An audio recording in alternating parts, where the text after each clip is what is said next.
This is what I call a magic carpet tour of the offshore lighthouses.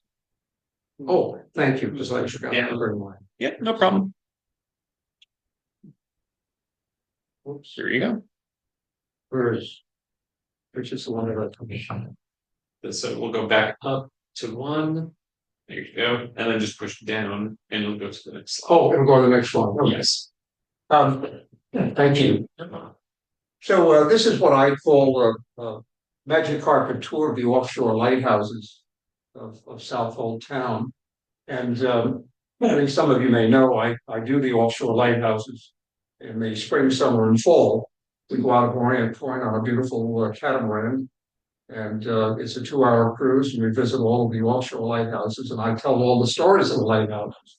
I climbed around most of them as a kid, so I know what they're like inside and out. And I tell a few lies about them as well, but that's the difference. So I'm going to take you on this guided tour of our offshore lighthouses. Excuse me, Ted. And Ted, if I could just ask you, stand near the chair. This way, those watching on Zoom can see you as well. where do you want me to be? By the chair. Right by the chair? There you go. That'll do it. Oh, so I got to point it at that. Yeah, that'll work for the. Oh, Yep. that's it. There you go.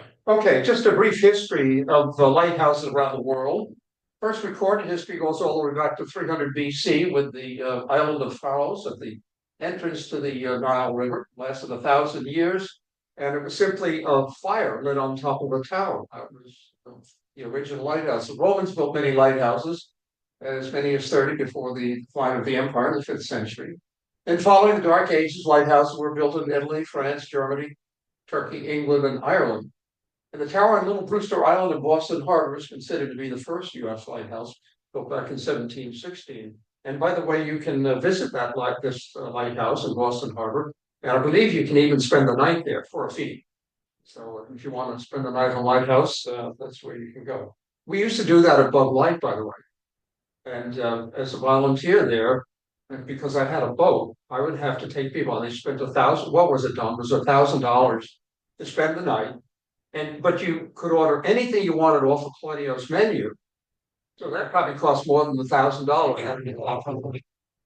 People would order top line wine and steak and lobster and things like that. So my job was I had to take them out there in the afternoon, drop them off, and I never knew, was it a young couple or an older couple, or they had to climb up a ladder. I was probably putting myself and my family at risk for lawsuits, but anyway, I did it for a number of years. Then I had to go back into Claudio's and pick up all of the food that they had ordered in a hot box, bring that back out. Then the next morning, I'd have to go back out there, pick them up and bring them back in. Then I had to go out again and clean up the mess they had left and bring all the linens back and clean them. And there was some funny stories. I remember one time I took a couple out there and they took a case of red wine with them.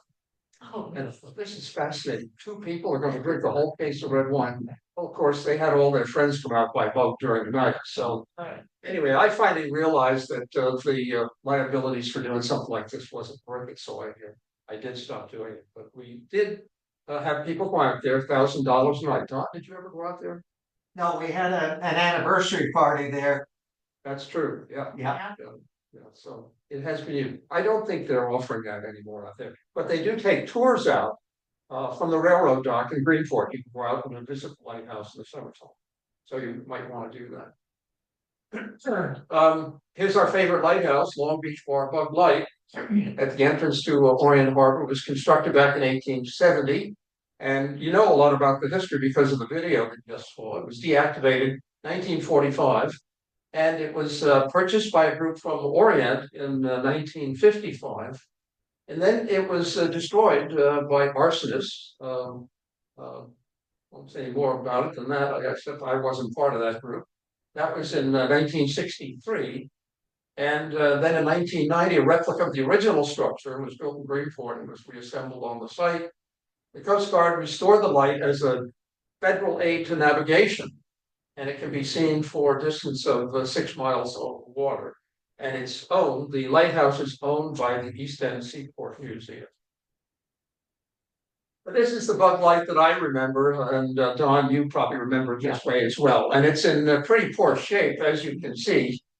The windows are blown out. There are some covers on some of the other windows, and it has that foundation that was not part of the original lighthouse. And this was the second lighthouse that was built on the site, and it wasn't really a very attractive feature. But that's what I remember from my childhood. We used to go out there on our boats and climb all over and have a lot of fun. But that was the boat light that I remember. That was this picture was from around 1945.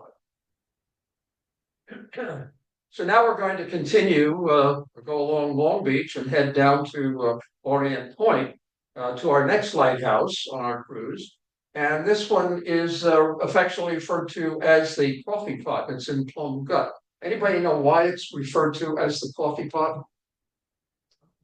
Well, that's because years ago it was painted kind of a muddy brown color. And from a distance, it looked like a percolator coffee pot. So that's why the name, the local name is the coffee pot has stuck. It marks a very dangerous reef off the very tip of Orient Point called Oyster Ponds Reef. This lighthouse was built in 1899. It's a spark plug type structure, and it was a more economical lighthouse to build as opposed to the beautiful Victorian type houses that were built as lighthouses for many years. This was more economical. There are several in the area. There's one directly across the Sound, 8 miles across at the entrance to the Connecticut River, Saybrook Lighthouse, exactly like this, a little bit smaller. And there's also one up in Fisher's Island Sound, and I'll show you a picture of it in a minute. And that's called Latimer Reef Lighthouse. Same style, but just a smaller structure. The first, first keeper was a Norwegian, Mr. Nicholson. There are 4 Coast Guard wikis serving aboard from 1940 to 54. And again, I don't want to bore you with my personal stories of this lighthouse. That's what they call Coast Guardsmen who, by the way, who served on lighthouses. They were called wikis because they had to maintain the wicks in the tower that shone the light that was visible to mariners. And we would stop, we'd go fishing in the gut. This is back in the 50s, going for bluefish and striped bass. And one time we pulled into this lighthouse, right, you can see right where the steps are, right here. There's a little harbor there. And if the winds are blowing the right direction, it's pretty safe. And we got in there. We told the coasties on board we were having trouble with our engine, our outboard engine. That was not true. We wanted to go aboard the lighthouse and see what it was like. So that got us into the lighthouse and a couple of sandwiches and sodas from the coasties. They were happy to see us because they were really isolated there. And to see other human beings and chat with them and get updates on the news and things like that, they kind of enjoyed it. So miraculously, about 2 hours later, our engines recovered and back on our way home to our home port in Orient. It was declared excess property in 1970, and the government was going to tear it down. And the local folks protested. This is an icon of our history here. We don't want that to be torn down. So the Coast Guard finally gave in. They restored the lighthouse. And so it continued, and the light continued to shine, as it does to this day in the tower.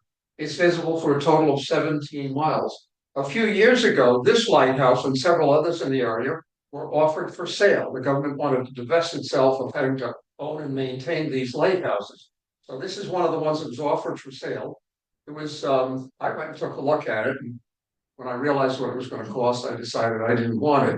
But a gentleman from New York City bought it, and he still owns it. So in the summertime, he opens it up and he has guests. He's totally refurbished the interior. It doesn't look like the inside of a lighthouse. It's very, very interesting. But he has guests who come out there and spend part of the summer. Can I ask a question? Does the Coast Guard still maintain the? They maintain the lights in all of these lighthouses. But all of them that I'll show you are now privately owned. Little Gull is privately owned. Race Rock is owned by the New London Maritime Society. So that was taken this past summer. Take a look at the cigarette. I forgot to bring my pointer. I'm sorry, but there's a cigarette going by. They're going back over to Connecticut. up the Connecticut River. But if you're in these waters on the weekends, you hear these loud noises of cigarettes coming across the sound. They go around and go up past Bug Light, go into Greenport to refuel. Yeah, right. Of course. And they're pretty loud, so you see them when they're coming and you see them when they're going. Now we go right to the other side of Plum Gut, which is a rather treacherous body of water. Water goes through there, the different tide, two tides, change of tide at about 5 knots, and that's pretty fast for a body of water. But the good news is the big fish like it, so it's good fishing here in Plum Gut. See a lot of boats there in the spring and summer full. So this is the lighthouse on the western side of Plum Island. And you will notice, if you look carefully, it looks like it's in quite a state of disrepair, especially the tower. And a number of us were very concerned that the building was deteriorating. And again, this is one of our historic icons of our local area. So we wrote letters to the government, we wrote letters to wherever we could write, from the president on down. And I must say, Mr. Lee Zeldin, who was a congressman, I believe, at the time, he took this on as a project, and he got funding to give to the Department of Homeland Security, which owns Plum Island. They have the laboratory out there. And 2 years ago, they restored the lighthouse. They actually took the tower down and restored it, and they put a new roof on it, and they really did a hell of a good job. So I'm very pleased to report to you that this lighthouse at the present time is back in good shape. Coast Guard took over the lighthouse service back in 1939. Fort Wiki served on the lighthouse. It was automated in 1970. It's owned by the Department of Homeland Security, which Plum Island is home to the Federal Animal Disease Research Laboratory. And efforts are currently, I'm sure you've read about it in the papers, to preserve Plum Island, because the Department of Homeland Security, the laboratory, they're planning to move out to Manhattan, Kansas. And 3 years ago, I was told it would be 3 years, and it hasn't happened yet. I think it's 4 or 5 years from now. But meanwhile, they have built the facility out in Manhattan, Kansas. So the next question is, what happens to this beautiful historic island with so much that needs to be preserved? You've got the fort out there, Fort Terry, goes back to the time of the Spanish-American War. The thinking right now that I get from people that I've talked to, it'll either be a national preserve or a state preserve, or preserved by the county or the town of Southold. Allow some limited visitors out and things like that. So that's what we're hoping for. That's another picture of it. They used to allow people to go out there and visit, and but they don't allow that anymore. And one of the reasons is that there's a lot of asbestos inside the lighthouse, so you're not allowed inside it. And you can see from this picture, this is before the tower was restored, but it has been restored now, so that's good news. We continue on our Magic Carpet tour, and we go by Great Gull Island. It doesn't have a lighthouse on it, so I don't have a picture of it, but it's an interesting island. It's home to the common tern. Actually, there are right turns and left turns out there, not too many left turns because they're illegal. It's home to the common tern. That they come there in the summertime, spend the summer out here, and then they head south again in the fall and the winter. But it was also the home of Fort Mikey. I'm talking about Great Gull Island now, which is the island just before this one. Home to Fort Mikey, built back in the time of the Spanish-American War, late 1800s, early 1900s. By the way, I have to admit to you, I'm never good on dates. I remember 2 dates: my birth date and my wife's, or I'd be in trouble. I don't remember my children's birthdays, and I've got 11 grandchildren. I certainly don't remember that. So once in a while, make a mistake. And that's why I have my cheat sheet here, because inevitably, if I say, well, the Spanish-American War was in 1899, somebody will come up to me after the presentation and say, you're wrong, it was 1900. So this way, I don't make too many mistakes. Let's see, what's the next slide? Okay, so now we go across the Race, which is another fast-moving body of water, which is the entranceway to Long Island Sound, the eastern entrance. And again, it's good fishing. Rapid currents, good for the big fish, bluefish and striped bass. And once in a while, we see sharks out here. This is, wait a minute, what did I do? I missed Grace, a little goal here. Can I back up? Yeah, I'm sorry. I didn't tell you anything about Little Gulf. This is a very interesting lighthouse.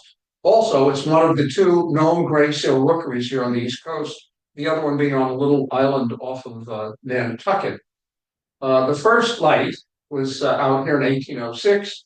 British troops landed here in 1813. They stole the lanterns so that the Americans couldn't have access to the light in the tower.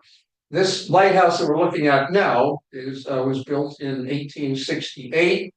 The tower is 81 feet above the water. It has a visual range of 18 miles. And it was sold several years ago to a gentleman from Connecticut by the name of Fred Plum, and no relation to Plum Island. But he bought it for $250,000. And I got to know Fred for two reasons. One day on one of our cruises, as we were coming up to this lighthouse, we saw a man on the beach, and he was going like this. And what is that? That's a signal that I'm in trouble. So our skipper, who was really sharp, immediately called the Coast Guard. Turns out it was Fred Plum who owned it. He had been on one of these jet skis, came out of the Connecticut River, came across the Sound, and he couldn't get his engine restarted. He'd been out there for 8 hours. They had sent aircraft out looking for him, and nobody could find him. And we found him. He was on the beach going like this. So Fred came aboard. He thanked our skipper and thanked us for finding him. He came out with us several times to take a look at his piece of real estate. His dream was to create a nonprofit organization and then bring visitors out to visit this historic site. His dream wasn't to be. Fred passed away about a year after he had purchased this. So my understanding is the lighthouse was put up for sale again by his estate. And I've been told very recently it has been purchased, but I don't know who the purchaser is, and I don't know the plans. But it's a historic lighthouse. I know they're not allowed to tear it down. So who knows what's going to happen to it. But it's a very interesting lighthouse. Now we come to Race Rock Light, which turns out to be my favorite lighthouse. It has a wonderful history. What part of its history is some people believe it's inhabited by ghosts.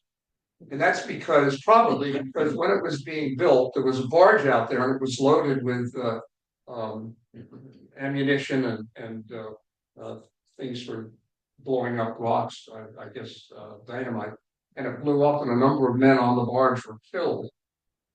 When the Coast Guard was out here, they reported strange occurrences, such as windows going up and down without any assistance, and tables flying across the room, things like that. So some people believe that this lighthouse may in fact be haunted. It's an excellent example of 19th century engineering design. It's a Gothic design.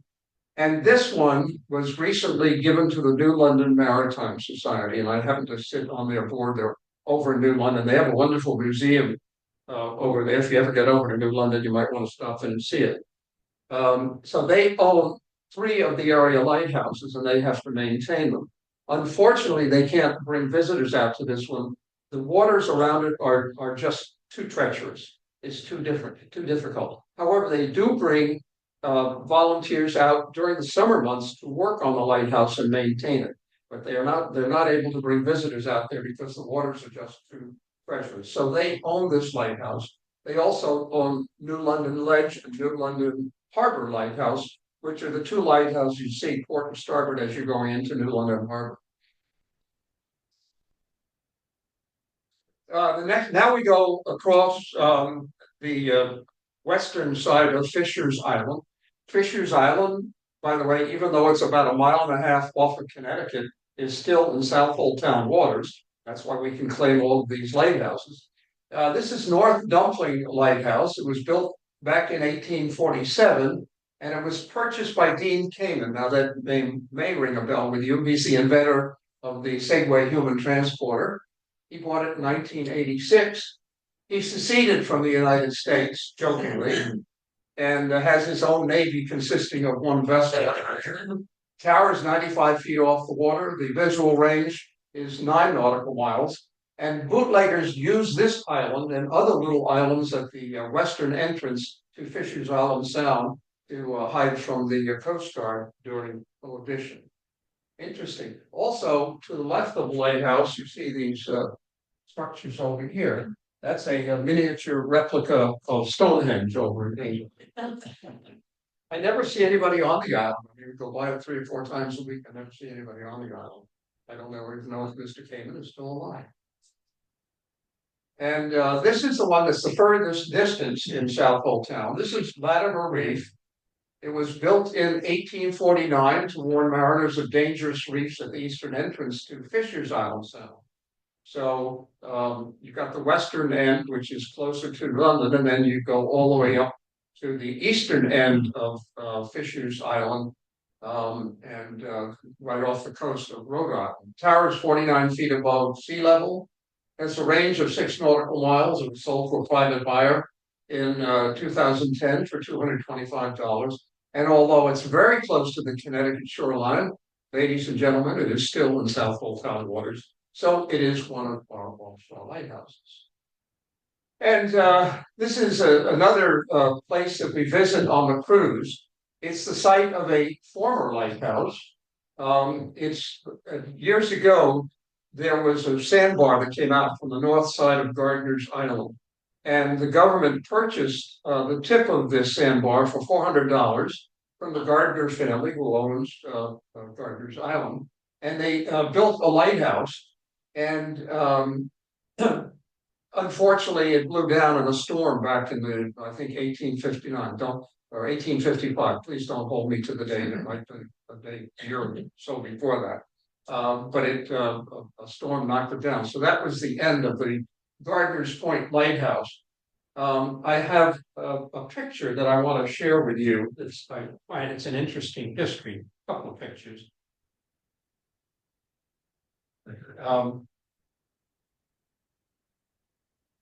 I've searched for years to try to find a photograph of this, the lighthouse that was on this little island. Well, this is the ruins of Fort Tyler, by the way.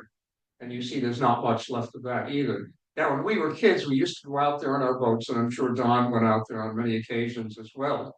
And we'd climb all over the island. Once in a while, when we were on the island, an aircraft, a bomber out of Mitchell Field in Nassau County would fly over and he'd flap his wings. And we knew that was a signal to get off the island because they were going to come across and practice strafing and bombing. So we jumped in our little 14-foot barber boats and go anchor a couple of miles off this island, watch them come across and bomb it. So with storms and hurricanes and bombing by our Air Force, that's all that's left. And locally, it's referred to as the ruins, and you can see why. But it sits right off the north side of Gardiner's Island.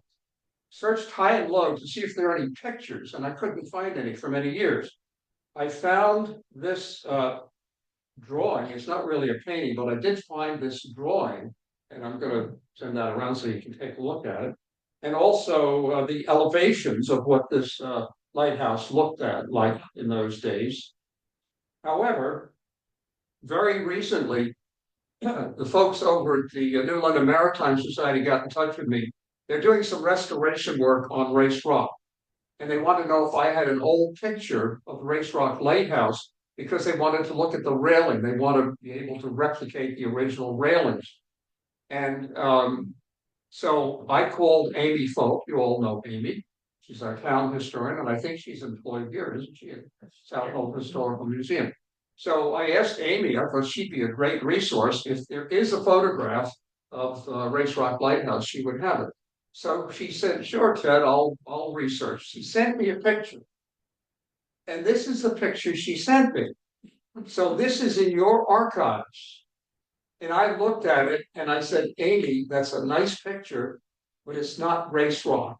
And she said, absolutely, that's Race Rock. It says Race Rock Lighthouse on it. She told me who the art of the photographer was and so on. So I looked at this and all of a sudden it dawned on me, this is the lighthouse. It was on the north side of Gardiner's Island.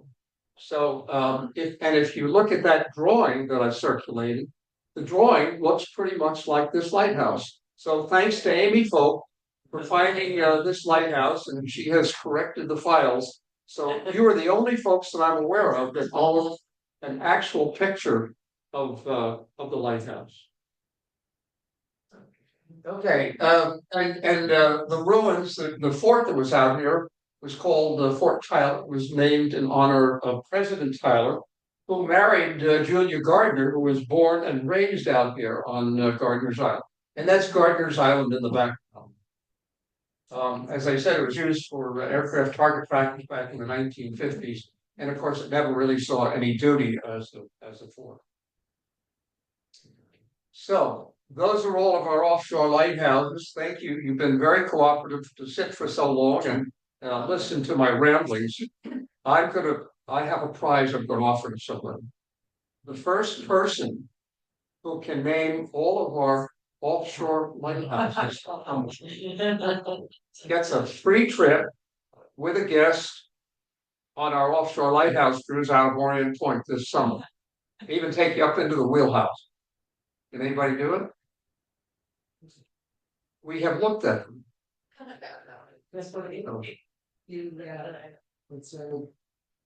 Somebody want to try? Okay, we'll make it a little easier. Do you want to try? Come down here, would you, so we can hear.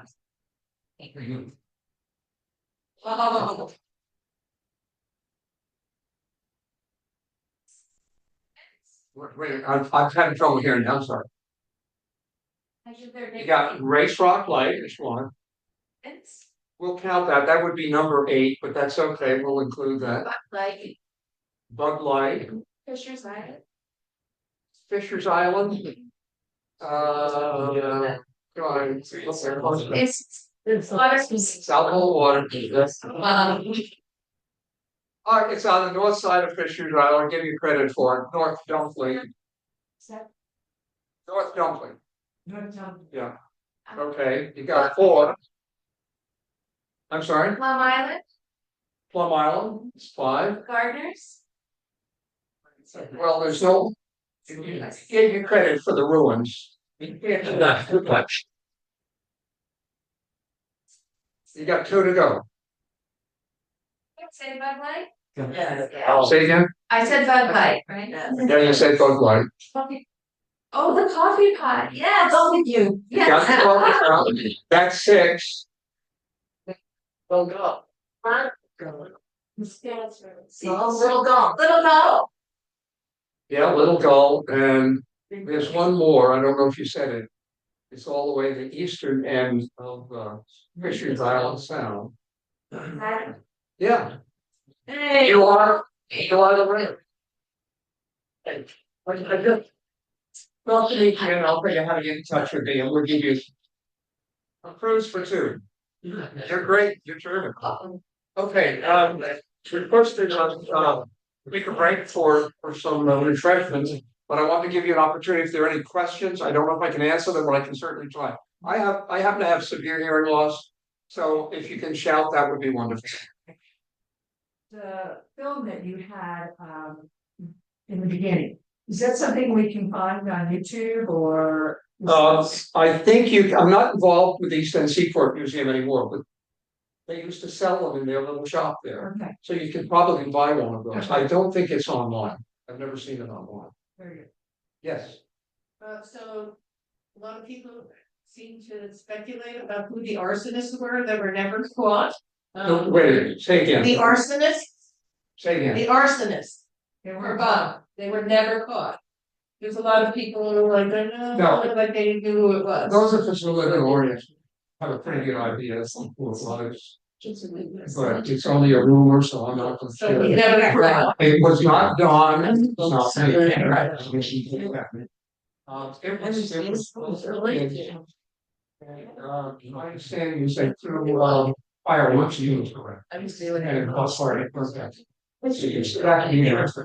Because we're and it's not me to come down. So people were pretty upset about that. Yeah. Nobody was ever accused or found guilty of it. Good question. Any other questions? Yes, ma'am. if someone buys the lighthouse property, are they allowed to erect other structures on the island? Are they allowed to have the structure? Other structures, like could they build a golf course? That's a good question. These are all historic lighthouses and they're protected by the National Preservation Fund. In Southold town, they're part of our historic buildings. So you can't do anything to the outside of the structure without getting approval from the Historic Preservation Commission, Southold town. Could you build another little building on it? I guess you probably could. In fact, on Little Gull Island, the coast guard, there was a beautiful 2.5-story granite structure that there were 2 lighthouse keepers out there back in the 1800s. And then the Coast Guard took it over and they built a little shack that they lived in out there. So, yeah, I think you probably could if there was enough land there. Yeah, The guy, the Segway guy, I'm sorry. the guy, Dean King. Oh, yeah. his fight with the government, while he made his own country, was over him putting up solar panels. On the side. that was at North Dunkley. Yeah, Yes, that was. He may be still alive. That was, I think, the structures up. Yeah. He finally put them up. Yes, You that's find- right, yeah, exactly. see that They it's- want to put up a windmill for generate electricity, and he had problems with that. So, thank you all very much. I'm glad I got it.